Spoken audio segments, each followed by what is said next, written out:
Hey y'all, Nova here, back with another gun guide video for BattleBit Remastered. Today I'll be covering the SG550, I'll give you the best in slot attachments, and then also some tips and tricks for using this gun to the best of your ability. I personally love the SG550, I grew up using it in CSGO, so having it in this game is awesome. I actually love it in this game too, it feels really nice. It's basically a better M4. Its damage, while slightly lower, actually has the same time to kill because when you divide 100 by 27 or 30, it both comes out to 4 shots to kill. So it also has a longer damage fall off, so it's at about 150 it looks like, whereas the M4 actually starts falling off at about 75 meters. So I'd say the SG550 is actually overall a better gun because it also has lower vertical and horizontal recoil. And then I think its first shot kick is about the same, but I guess the M4 has slightly higher. And then what about velocity?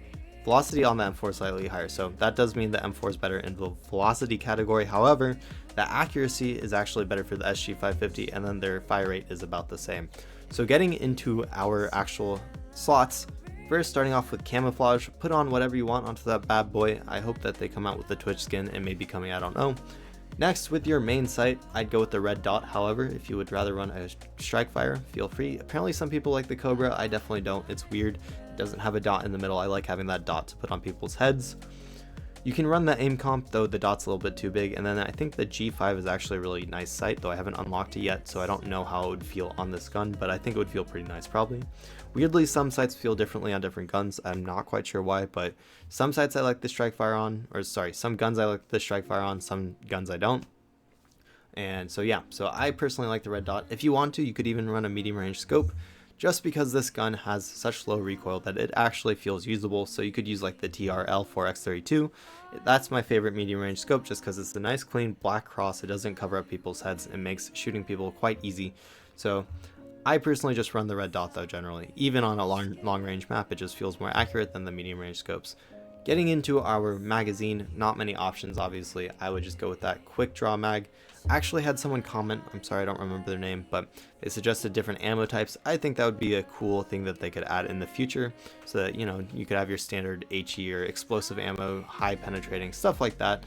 I think that would be very cool. So I hope they add that, but basically you don't want to use the extended mag because it has so many negatives, and I think the quick draw unlocks at about 130.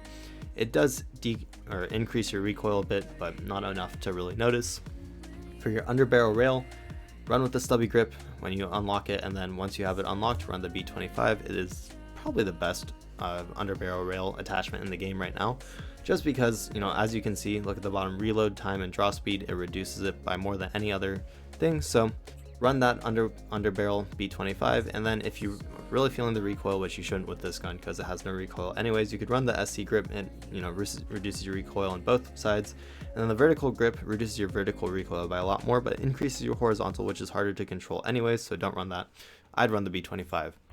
For your side rail, I like the lasers, green or red, doesn't really matter, so you can do that. It's nice for hip firing. You're not going to be hip firing too much with this gun probably, so I don't know if it's really necessary. I think it does, yeah, it decreases your control and draw speed a little bit, so not that draw speed matters that much. Anyways, do what you want, up to you. And finally, for your barrel, run that compensator till you have the better thing unlocked, which is the tactical barrel. And once you have the tactical barrel unlocked, none of these are really much better. I don't think long barrel or heavy actually decrease your time to kill, just because going from 27 to like 28.35, I don't think that decreases shot to kill anyways. So not much point in that unless they're all, you know, already damaged. And then you can run a suppressor if you want, though I actually found it a bit tougher. It does increase your recoil by a lot, so it felt harder to use. I don't know, it may be fine. It's good for flanks, definitely. I'd say that try it out for yourself and see if you have any troubles using the suppressors. If you don't, I would use the suppressor over the tactical, just because it makes it much harder for people to figure out where the shots are coming from. And if you're flanking people from behind, you know, you run it up on 5 different people, it can be really hard to kill all of those people with a 30 round magazine. So first of all, make sure you're going for headshots, and second of all, if you have a suppressor, it'll be a lot harder for them to figure out where you're shooting them from. So that's why I'd suggest running a suppressor if you feel like you can control the damage, but I'll just leave it tactical on there for now. And yeah, that should be the full gun build here. It's a sexy gun, I actually really like it. It's fun to use, it feels really nice, low recoil, just an absolute laser beam. So I definitely suggest as soon as you unlock this gun, try it out. It's a ton of fun. Basically just a better M4. And yeah, so if you found this video helpful, leave a comment, leave a like.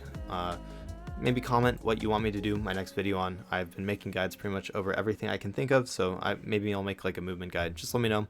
And yeah, guys, thanks for watching. I really appreciate all the support. I just hit 2,000 subscribers, which is absolutely insane. I feel like I just hit 1,000 subscribers. It was like yesterday, so I can't believe I'm already to 2,000. I really appreciate the support. It's absolutely nuts, guys. It's just hard to wrap my mind around. So thank you so much. And I have channel memberships set up for my Discord. They're integrated now, so you get your own channels and stuff. And if you don't have your Discord connected to your YouTube, if you reach out to me, I have 2 roles set up. So there's one role that YouTube does automatically, and if you don't have them connected, I can give you a separate role that gives you access to those private channels. And thank you to my YouTube member that I do have, Professor Oak. I really appreciate it, man. Thanks for the support. And yeah, guys, I hope you enjoyed. Thanks for watching, and I'll see you next time. Good luck in your battles this week.